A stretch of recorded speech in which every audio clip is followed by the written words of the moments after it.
जय बोलो देवादिदेव 1008 श्री भगवान महावीर स्वामी की। अहिंसा परमो धर्म की। परम पूज्य आचार्य गुरुवर श्री विद्यासागर जी महाराज की। आचार्य समय सागर जी महाराज की। पूज्य मुनि श्री 108 प्रमाण सागर जी महाराज की।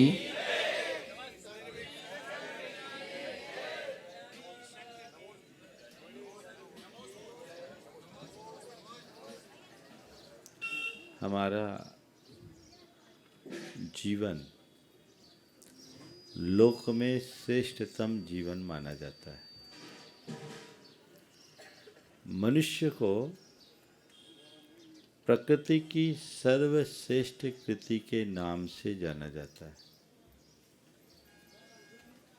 आखिर ऐसा क्यों? ऊपरी तौर पर अगर देखें तो जैसे हम अपने जीवन को गुजारते हैं, संसार के इतर प्राणी भी अपना जीवन गुजार लेते हैं।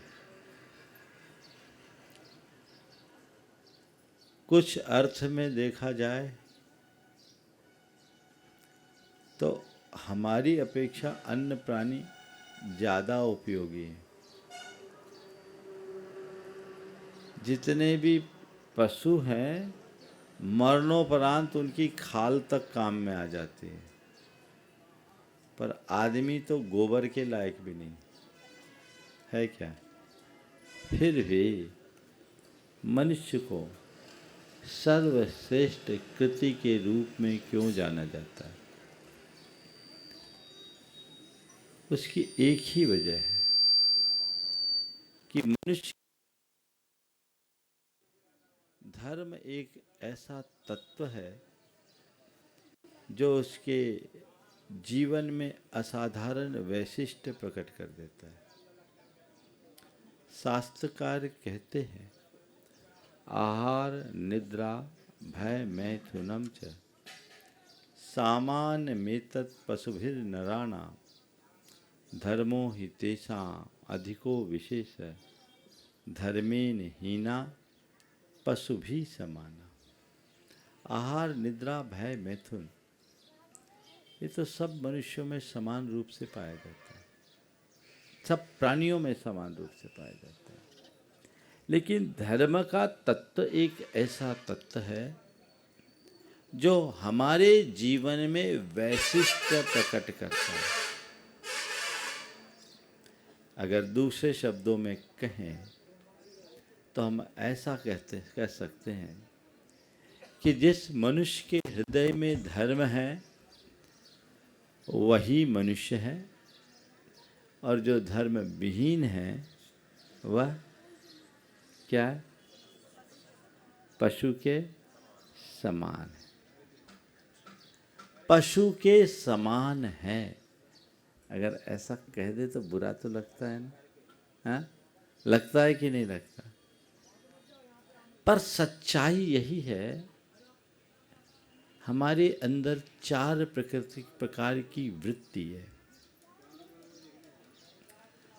उन चारों वृत्तियों को हम देखें, ये तो शास्त्रकार पशु के समान कहा है, लेकिन मुझे लगता है मनुष्य एक ऐसा प्राणी है, उसमें संसार के सारे रूप दिखते हैं, प्रकट होते हैं। 4 रूप हैं मनुष्य के, 4 प्रकार की वृत्ति। एक राक्षसी वृत्ति, दूसरी पाशविक वृत्ति, तीसरी मानवीय वृत्ति और चौथी दैवीय वृत्ति। असुर भाव, पशु भाव, मनुष्य भाव, नर भाव और देव भाव, ये चारों वृत्तियां हमारे अंतर मन में उभरते रहती है। 24 घंटे में सुबह से सोने तक ये परिवर्तन चलता रहता है, और इन वृत्तियों के प्रताप से कब हम राक्षस बन जाते हैं और कब देवता, हमें खुद पता नहीं चलता। ये परिवर्तन भावों में निरंतर होता रहता है। बस इसी भाव को संभालना धर्म है। अपने हृदय में उस भाव को जागृत कर जीवन को आगे बढ़ाना, ये हमारे जीवन का लक्ष्य होना चाहिए। आज मैं आपके बीच इन चारों भावों के लक्षण रखना चाहता हूँ और अपने अंदर झांक कर देखना कि मेरे भीतर कौन सा रूप है और मैं अपने भीतर कौन से रूप को विकसित करना चाहता हूँ। सबसे पहला है राक्षस भाव, राक्षसी वृत्ति या असुर भाव। वो क्या है? औरों के हितों की अनदेखी करना,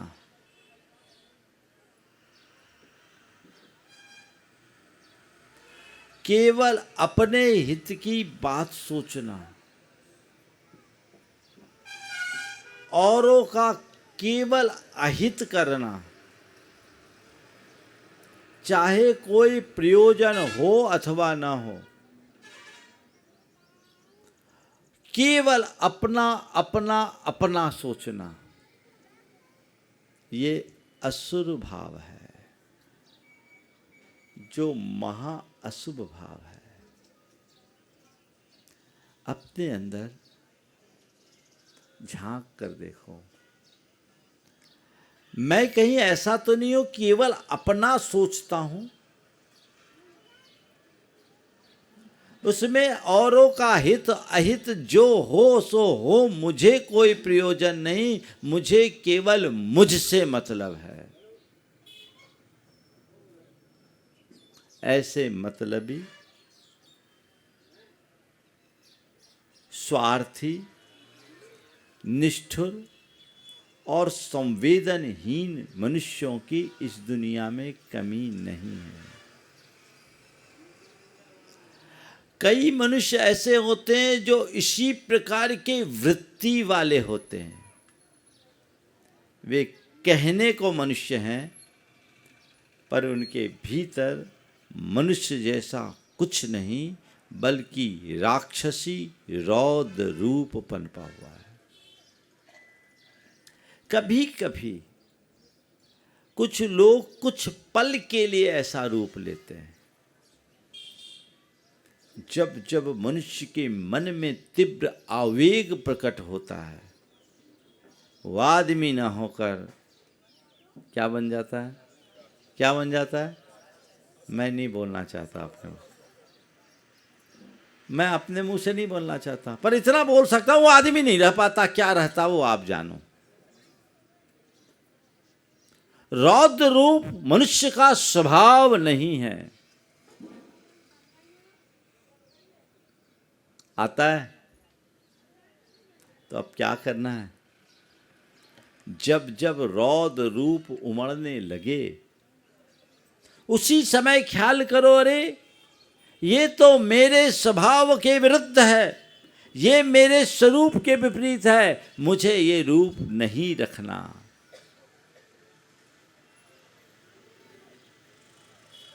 तुरंत संभाल होगी। पर महाराज, जिस समय वो वेग आता है ना, तो कुछ समझ में ही नहीं आता। उस वेग में तो हम कुछ समझ ही नहीं पाते। हमें तो होश तब आता है जब खेल बिगड़ चुकता है। प्रवृत्ति से बचिए। अभी बचने का उपाय थोड़ी देर बाद बताऊंगा। लेकिन ऐसी प्रवृत्ति कमोबेश बहुतायत लोगों में होती है। हमारी परिणति कैसी है, ये हमें हमेशा देखना है। मैं किस स्तर का जीवन जी रहा हूं। अभी एक शब्द बड़ा प्रसिद्ध हो गया है, बल्कि प्रसिद्ध नहीं, पूरी दुनिया उसी को मेंटेन करने में लगी है। वो है स्टेटस। क्या है? क्या है? आप लोग अपना स्टेटस मेंटेन करते हो ना, तो मैं तो आपको आपके स्टेटस को ही मेंटेन करने की बात सिखा रहा हूँ। आपका स्टेटस आपके कपड़ों से, ब्रांडेड कपड़े, ब्रांडेड जूता, ब्रांडेड मोबाइल, ब्रांडेड घड़ी, ब्रांडेड चश्मा, ये मेरा स्टेटस है। क्या है ना? इसी में आप अपने स्टेटस को आंकते हैं। वो स्टेटस कोई काम का नहीं। देखो, अब स्टेटस की बात आई तो बीच में एक बात जोड़ देता हूँ। तुम जिसको अपने स्टेटस का प्रतिमान मानते हो, जिसके आधार पर अपने स्टेटस को आंकते हो, उसमें से हमारे पास कुछ भी है क्या? एक भी चीज़? अब बताओ, स्टेटस तुम्हारा बड़ा कि हमारा? हाँ, किसका बड़ा? कल्पना करो, हम किसी के घर जाएं, अचानक हम किसी के घर चले जाएं, तो क्या करेगा वो? पाद प्रक्षाल करेगा, पूजा करेगा, सत्कार करेगा, बैठने का निवेदन करेगा, करेगा कि नहीं करेगा? और तुम चले जाओ किसी अनजान के घर तो धक्का मार के बाहर निकालेगा। कोई पूछेगा? हाँ, फिर तुम्हारा स्टेटस क्या? किसको स्टेटस मांग रहे हो? ये गलतफहमी है या नहीं? मनुष्य भूल गया, हमारा स्टेटस बाहरी टिप टॉप से नहीं, हमारा असली स्टेटस हमारा अपना चरित्र है,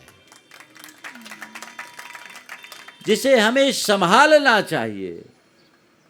स्टेटस को मेंटेन करने वाले लोग आदमी से राक्षस बन रहे हैं, तो काहे का स्टेटस? रौद्र रूप आ रहा है, तुम्हारा स्टेटस गिर रहा है। उस रौद्र रूप से अपने आप को बचा के रखने का प्रयत्न होना चाहिए। होना चाहिए कि नहीं? रख पाते हो?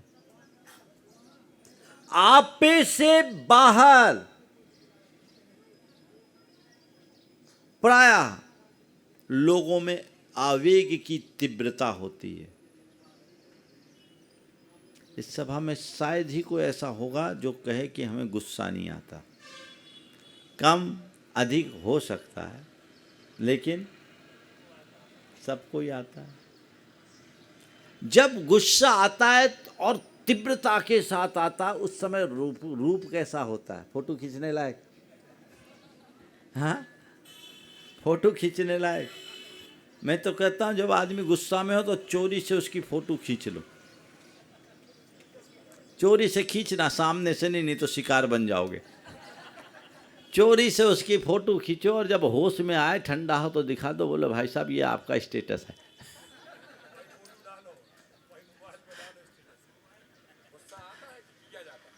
हाँ? कुछ लोगों को आता है, कुछ लोग करते हैं, और कुछ लोग गुस्सा में ही रहते हैं। तीनों लेवल है। गुस्सा में जीना, गुस्सा का आना और गुस्सा करना अलग अलग है। बुद्धिपूर्वक अगर गुस्सा करते हो तो संभलना बहुत सरल है। गुस्सा आता है, अबुद्धिपूर्वक आ रहा है तो थोड़ा कठिन है। लेकिन जो गुस्सा में ही जी रहे हैं, उनका पार पाना असंभव जैसा है। अभ्यास से बदलाव। तो पहला रूप रौद्र रूप, जो मतलबी, स्वार्थी, मौका परस्त बनाता है, वो राक्षसी रूप है, आसुरी वृत्ति है, असुर भाव है। अगर ये प्रवृत्ति बहुलता से है तो ऐसे लोगों से सुरक्षित दूरी रखना, क्योंकि वो आदमी तुम्हें कभी भी नुकसान पहुंचा सकता है। और तुम्हारे जीवन में यदि खुद आता है तो जब आए तुरंत समझते ही अपनी निंदा गढ़ा करो और संभालो, मैं असुर नहीं, मैं मनुष्य हूं, मुझे आगे बढ़ना। दूसरी वृत्ति पाश्विक वृत्ति, उसकी अपेक्षा थोड़ी अच्छी है। अपने हितों के लिए औरों की हितों में बाधा बनना।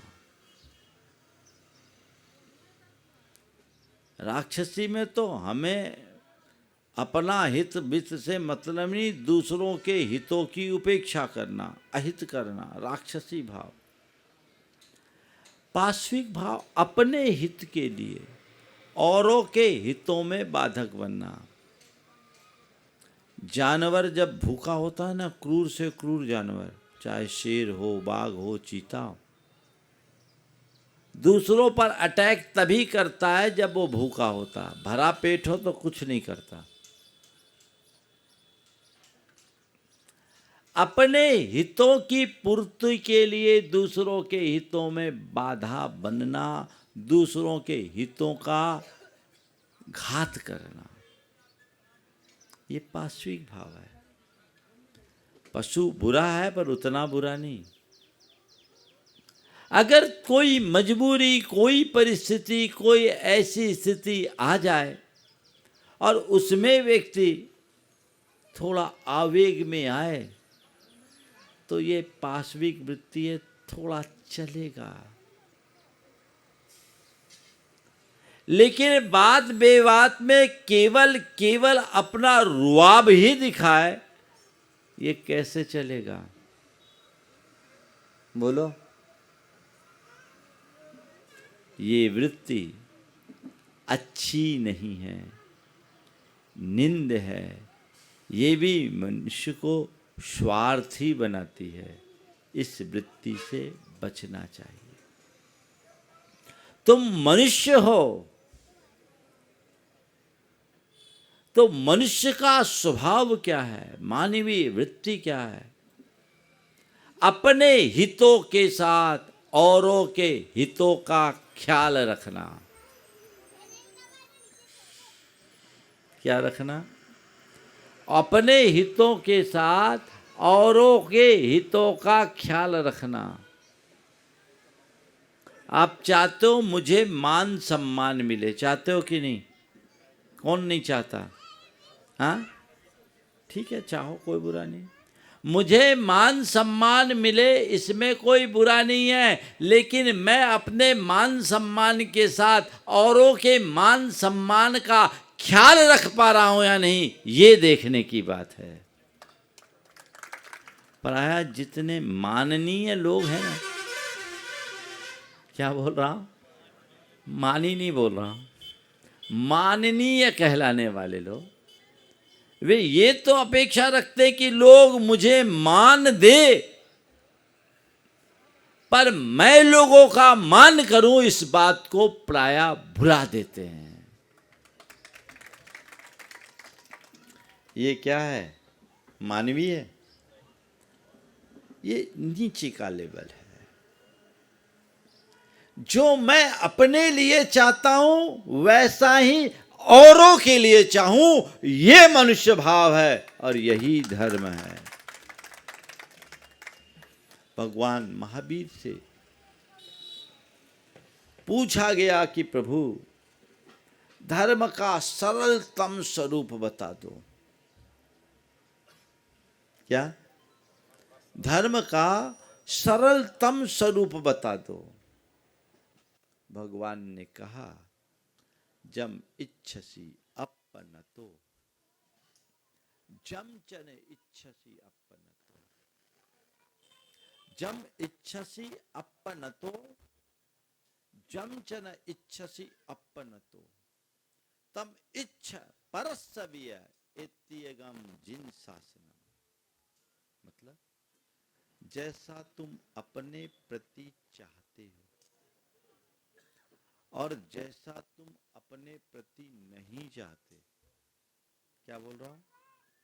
जैसा तुम अपने प्रति चाहते हो और जैसा तुम अपने प्रति नहीं चाहते, औरों के प्रति वैसा ही व्यवहार करो। जिन शासन का यही सार है।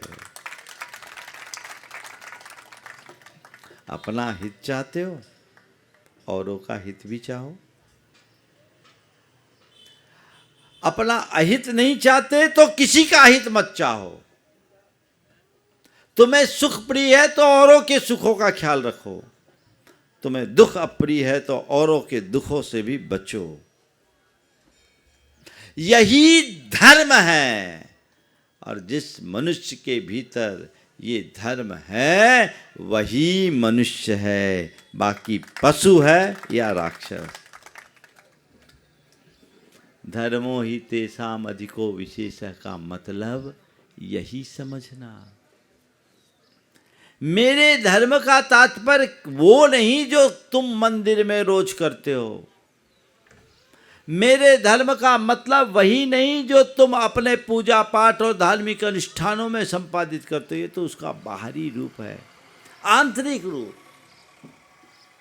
देखो आज क्या होता है, भाई भाई में आपस में कैसी लड़ाई होती है। एक भाई के पास अपार संपत्ति है, फिर भी दूसरे भाई की संपत्ति हड़प रहा है। बोलो, ये मानवीय रूप है? लड़े जा रहे, दूसरों की संपत्ति को हड़पने के लिए सब तरह के हथकंडे अपना रहे। और कुछ लोगों का तो धंधा ही ये, दूसरे की मिली सो सब अपनी, राम नाम जपना, पराया माल अपना। ये प्रवृत्ति मानवीय नहीं कहलाएगी।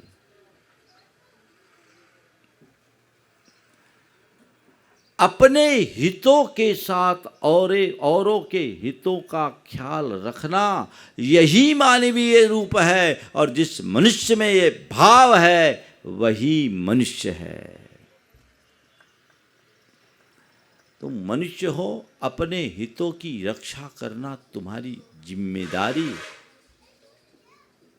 अपने हितों की रक्षा करो, लेकिन अपने हितों के पीछे किसी और का अहित करने का भाव मत करो।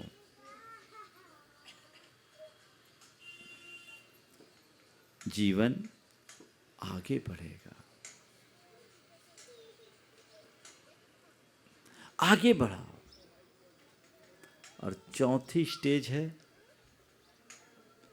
दैवीय भाव। वो क्या है?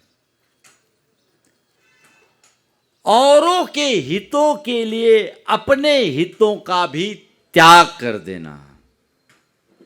क्या करना? त्याग। औरों का अहित करना राक्षस भाव, अपने हितों के लिए औरों का अहित करना पशु भाव, अपने हितों की रक्षा के साथ औरों के हितों का ख्याल रखना मानवीय भाव। लेकिन औरों के हितों के लिए अपने हितों का भी त्याग कर देना दैवीय भाव है। कर पाते हो? ऐसा मनुष्य धरती पर देवता है जो पर उपकार के लिए अपना सर्वस्व त्यागने में तत्पर रहता है।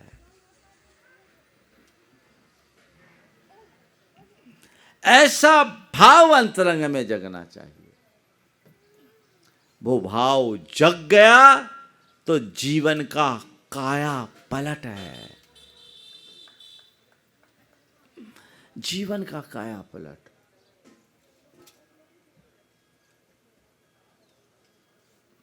लेकिन मनुष्य तो चाहे जब रूप बदल देता है। एक बड़ी पुरानी कहानी याद आ गई। एक आदमी जंगल में जा रहा, सामने से शेर आता दिखाई पड़ा। वो घबरा गया। एक पेड़ पर बंदर था। बंदर ने उसे देखा, बोले चिंता मत करो, तुम पेड़ पर चढ़ जाओ, ये शेर पेड़ पर नहीं चढ़ पाएगा। तुम पेड़ पर चढ़ जाओ, ये शेर पेड़ पर नहीं चढ़ पाएगा। बंदर के कहने पर वो पेड़ पर चढ़ गया और सुरक्षित हो गया। पर शेर भी ऐसा वैसा नहीं था।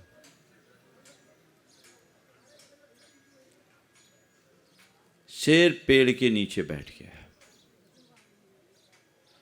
अब ये भाई साहब पेड़ में ही अटके। बंदर भी बाजू में था।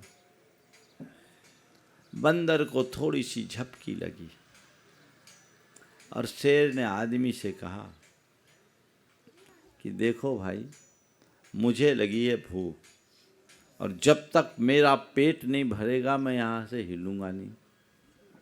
तुम कब तक ऊपर टंगे रहोगे? तुम्हारे तो बाल बच्चे हैं। एक काम करो, इस बंदर को नीचे ढकेल दो। वो सो रहा है, उसे ढकेल दो और मैं खा लूंगा, चलता बनूंगा। तुम भी अपना घर संभालना। उसे प्रस्ताव पसंद आ गया। आदमी था ना, प्रस्ताव पसंद आ गया और उसने तुरंत बंदर को धक्का धकेल कर नीचे गिराना चाहा कि बंदर जाग गया। बंदर संभल गया। बंदर संभल गया। तुरंत आदमी ने पैतरा बदला। बोला अच्छा हुआ आप बच गए, नहीं तो मेरे ऊपर कलंक लग गया होता। मुझसे झोंके से धक्का लग गया, मुझे झपकी आ गई थी। शेर ने बंदर से कहा, देख लिया इसका नाटक? जिसको तुम पकड़े, जो शरण दिए हो, वही तुम्हें धक्का दे रहा है। अब भी तुम चेत जाओ, इस आदमी को नीचे गिरा दो, हम अपना काम कर लेंगे, निकल जाएंगे। बंदर ने कहा, आदमी आदमी है, वो नीचे गिर सकता है, मैं पशु हूँ, पशुता से नीचे नहीं गिरूंगा। मैं नीचे नहीं गिर सकता। मैंने जिसे संरक्षण दिया है उसे संभालूंगा, इसलिए अब जो हो मैं यहीं रहूंगा। घटना काल्पनिक है, लेकिन ऐसा कुछ घटे तो मनुष्य इससे भी नीचे के स्तर पर आ जाता है। बस जब हम धर्म की बात करते हैं तो मानवीय भाव से धर्म की शुरुआत होती है और देव भाव जगने में उसकी पूर्णता। अपने अंदर ऐसा भाव जगाओ, 24 घंटे अपने परिणामों के प्रहरी बनो, जिससे जीवन में व्यापक बदलाव घटित हो सके और जीवन को आगे बढ़ाया जा सके। ये पुरुषार्थ होना चाहिए, ये लक्ष्य होना चाहिए। लेकिन हम लोग में ज़्यादातर ऐसा होता है कि इन सब बातों पर ध्यान ही नहीं देते। धार्मिक क्रियाओं के प्रति जितनी रुचि रखते हैं, अपने भाव और बर्ताव के प्रति उतनी जागरूकता नहीं दिखती। सब लोग एक आत्ममुग्धता में जीते हैं, अपने धार्मिक कर्तव्यों की पूर्णता में ही अपने आप को कृतार्थ मान लेते हैं, लेकिन धर्म के मूलभूत प्रयोजन से बहुत दूर रहते हैं। कैसे काम चलेगा? धर्म के मूलभूत प्रयोजन को हमेशा सामने रखिए और मेरे परिणाम निर्मल हो, मेरा भाव अच्छा बने, मेरा बर्ताव अच्छा बने, मेरे स्वभाव में बदलाव और ठहराव आए, ये चेष्टा होनी चाहिए। अगर ये सब आ जाए तो घर परिवार और लोक व्यवहार कहीं कोई समस्या नहीं रहेगी। रहेगी क्या? लेकिन आज सब जगह समस्या ही समस्या है कि नहीं है? ये समस्याएं उत्पन्न नहीं हुई, आपने स्वयं उत्पन्न किया है। सोच को बदलना है, चिंतन की धारा को परिवर्तित करना है, तब ये बदलाव होगा और यही बदलाव हमारी जीवन की उपलब्धि है। तुम्हारे द्वारा जोड़ा गया धन तुम्हारी उपलब्धि में शुमार नहीं होगा। तुम्हारा यश, तुम्हारी प्रतिष्ठा, तुम्हारी पहचान, ये तुम्हारी उपलब्धि के रूप में नहीं गिनी जा सकती। तुम्हारी अपनी असली उपलब्धि तुम्हारे जीवन का रूपांतरण है, उसकी तरफ देखना चाहिए। जब से आपने होश संभाला तब से आप धर्म कर रहे हो कि नहीं कर रहे हो? मैंने इतना धर्म किया, पाया क्या? कभी सोचा? कुछ लोग अपने धर्म को भी अपने धन से जोड़ लेते हैं कि हमने धर्म किया इसलिए हमारा इतना धन बढ़ा। हमारे पास पहले कुछ नहीं था, जब से हम धर्म से जुड़े बहुत कुछ जुड़ गया। कहते हैं कि नहीं कहते? मानता हूँ ऐसा एक संयोग बन सकता है, लेकिन ये असली जुड़ाव नहीं है। गुरुदेव क्या कहते हैं? जुड़ो न जोड़ो, जोड़ा छोड़ो, जुड़ो तो क्या जोड़ो? आपने अभी किसको जोड़ा है? महाराज हम तो जोड़ तोड़ में ही लगे हैं। ये सारी दौड़ उसी जोड़ तोड़ के लिए, उसमें होड़ है। संत कहते हैं मोड़ आना चाहिए, जो हमें बेजोड़ जोड़ने की प्रेरणा दे सके, जिसके बल पर अपने जीवन में एक स्थायी परिवर्तन लाया जा सके।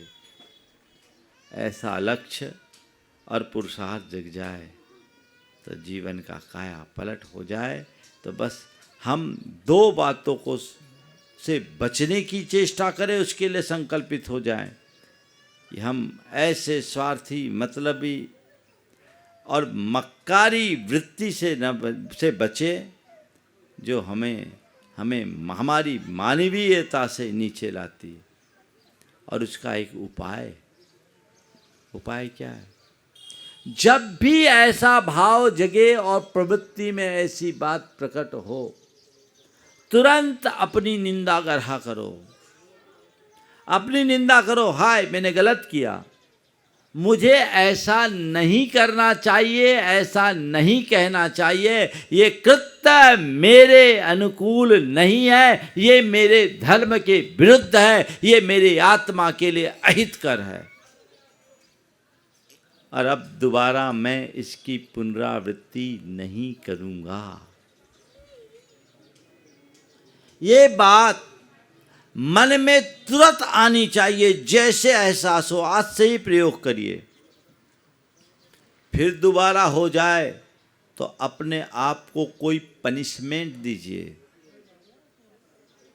खुद को दंडित कीजिए। नहीं ऐसा मैंने कर लिया, मैं इसके लिए अपने आप को ऐसा दंड देता हूं ताकि दोबारा पुनरावृत्ति न हो।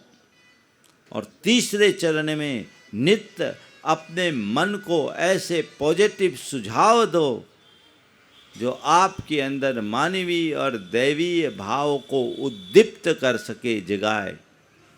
मुझे शांत रहना है, मुझे संयम रखना है, मुझे संतुष्ट रहना है, मुझे प्रसन्न रहना है। ये कुछ ऐसे वाक्य हैं जिनको बार बार दोहराने से एक प्रकार की आत्म जागरूकता आती है, और यही आत्म जागरूकता हमें भटकने से बचाती है। ये प्रयास अगर निरंतर चलता रहे तो जीवन में बड़ा बदलाव आएगा। 4 वाक्य बोल रहा हूं। तेरा भी मेरा एक मनोवृत्ति है। क्या है? सब मेरा। क्या है? सब मेरा। दूसरा कहता है मेरा मेरा, तेरा भी मेरा। तीसरा है मेरा मेरा, तेरा तेरा। ये तीसरा है। और चौथा है मेरा मेरा, तेरा तेरा न मानो तो मेरा भी तेरा।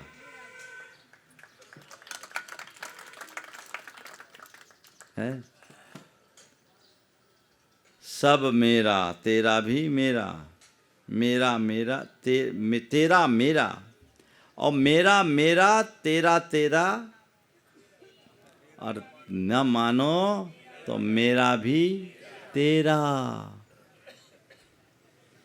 और इनसे ऊपर एक सबसे उत्तम वृत्ति है, न मेरा न तेरा, जग चिड़िया रैन बसेरा। हकीकत तो यही है ना। अभी गाँव सब मेरा नहीं, मेरा मेरा तेरा तेरा तक ठीक है, लेकिन ज़्यादा मेरा तेरा ठीक नहीं। ले न मानो तो मेरा भी तेरा। एक परिवार में 4 भाई थे। आपस में संपत्ति को लेकर बड़ा विवाद था। इतना, और संपत्ति थोड़ी बहुत नहीं थी, अपार संपत्ति थी, और जितनी ज़्यादा होती उतने झगड़े होते। सब धार्मिक थे, लेकिन इस मुद्दे पर बड़ी ज़्यादा कलुषता थी। एक बार बड़े भाई ने मुझसे अपनी व्यथा कही, तो मैंने केवल उतना ही कहा, भैया तुम सबसे बड़े हो, राम बन जाओ, काम बन जाएगा। मैंने उसे सलाह दी, राम बन जाओ काम बन जाएगा। बोले राम बन जाए मतलब? बोले भाई तुम हो, तुम्हारे पास बहुत कुछ है, और रामचंद्र जी के चरित्र को देखो, भाइयों के लिए राम वन को चले गए थे, तुम भी वनवास स्वीकार लो।